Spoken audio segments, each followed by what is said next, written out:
Booth തലത്തിൽ ശേഖരിച്ച കണക്കുകളുടെ അടിസ്ഥാനത്തിലാണ് ബി.ജെ.പി. സംസ്ഥാന ഭാരവാഹി യോഗം 2 മണ്ഡലങ്ങളിൽ സംസ്ഥാനത്ത് വിജയം ഉറപ്പെന്ന് നിശ്ചയിക്കുന്നത്. അത് തൃശ്ശൂരും തിരുവനന്തപുരത്തുമാണ്.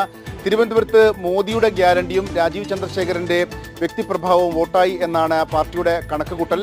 ഇതിന് പ്രധാനമായും ആധാരമായി മാറുന്നത് പല മണ്ഡലങ്ങളിലും ലഭിക്കുന്ന വലിയ സ്വീകാര്യതയാണ്, വോട്ടിന്റെ എണ്ണമാണ്.